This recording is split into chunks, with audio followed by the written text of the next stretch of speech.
Video করেন কি করে ভাড়া করেন আমাকে 150 টাকা রিসিভ দিবেন ভিডিও করা ভাড়া করেন আমাকে 150 টাকা রিসিভ দেন আপনি ভিডিও ভাড়া করেন ভাই আপনি 150 টাকা নেবেন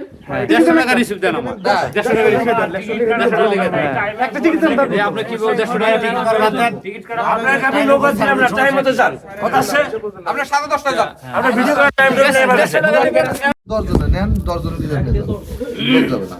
না কিন্তু একটা খালি বুঝলেন যে আপনারা ভাড়ার চাইতে অতিরিক্ত নিলেন আপনারা অতিরিক্ত সিরিয়ালে যখন যায় তখন তো আপনি 40 জন নেওয়ার নিয়ম আপনাদের এখন নিয়ম বড় লোক 120 ছোট লোক 80 কোথায় লেখা আছে দেখাতে পারবেন আপনার লেখা আছে কোন জায়গায় 40 জন নিতে পারেন আপনি কোন জায়গায় লেখা আছে আমরা টিউনো স্যারের কাছে এটা আমার কাছে 150 টাকা আমার 150 টাকা 36 টন মাল যায় নৌকায় হ্যাঁ যুক্তরাষ্ট্রের 1 নম্বর জিম চেইন গোল্ড জিম এখন আবারও বাংলাদেশে বসুন্ধরা আবাসিক এলাকা ও বসুন্ধরা সিটি শপিং মলে। এ দাদা আপনি খেবেন কেন মুরব্বী আপনি খেবেন কেন 150 টাকা আমার সঙ্গে কথা বলুন আমার সঙ্গে কথা বলুন সরকারের কাছে আমি টাইম নেই 5টা ঝগড়া বিবাদে দেওয়ার কি দরকার নেই আজ আপনি ঝগড়া যাচ্ছেন কেন কথাবার্তা বলেন সমস্যা নেই আগে যাইতে যাবেন কেন আপনি আগে যাবেন এই কথা বলেন নাকি আপনি আগে যাবেন কেন 150 টাকা দেন আমার 150 টাকার স্লিপ 150 টাকা লিখে দেন আমি যখন 3000 টাকা দিয়ে দর্জন উনি কি আমার 3000 টাকা দেন লেখা আছে 150 টাকা লিখে দেন আমি নিব সরকার কি আমাকে 3000 টাকা দিছে আমি এখন নিব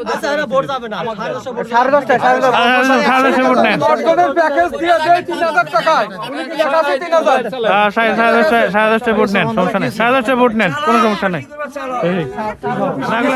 মাগ না কাটতেছি 1 কোটি 16 লাখ টাকা কাট নিছি মাগ না নেই নেই আপনার ব্যবসা চালাই মাগ না নেই নেই আমরা পরিচয় দেই না আছে এখনো আছে আপনি এবার 10:30 নৌকা যাবেন আমাদেরও আছে 10:30 যাবেন আপনার 100 টাকা ভাড়া এটা বলে দিন আচ্ছা 10:30 যাবো আমরা আমরা 10:30 নৌকা ছাড়েন হ্যাঁ আপনি রিজার্ভ চালিয়ে রিজার্ভ পাবেন সহকারী শিক্ষক নিয়োগ পরীক্ষা দেওয়ার জন্য আমি আসলে রৌমারী থেকে কুড়িগ্রামের দিকে যাচ্ছি। ঠিক ওই সময় রৌমারী ঘাটে দেখি যে যারা যাত্রী রয়েছে তারা আসলে ভাড়া নিয়ে বাকবিতণ্ডা চলছে। তখন আমি আসলে একজন সাংবাদিক হিসেবে ফোনটা বের করে ভিডিও করতে যাই, কিন্তু তারা যে 100 টাকার ভাড়া 200 টাকা নিচ্ছে, 250 টাকা নিচ্ছে, 150 টাকা নিচ্ছে, এই যে দৃশ্যগুলো ধারণ করতে গেলে তারা আমাকে আসলে বাধা দেয় এবং হেনস্থা করে। আমি একসময় বলি যে আপনি টোকেনে যা লেখা আছে 100 টাকা সেটাই নেন, আপনি কেন বেশি নিচ্ছেন? তখন তারা ক্ষিপ্ত হয়ে আমার কাছ থেকে আমার ফোনটি কেড়ে নেয় এবং ফোন কেড়ে নেওয়ার এক পর্যায়ে নানাভাবে গালিগালাজ করতে থাকে। এই সময় যারা যাত্রী আসলো তারাও আসলে প্রতিবাদ করে, প্রতিবাদের এক পর্যায়ে তারা আমার ফোনটি আসলে ফেরত দেয়। কিন্তু ফোনটি ফেরত দিলে কি হবে? তারা এই যে পরীক্ষা,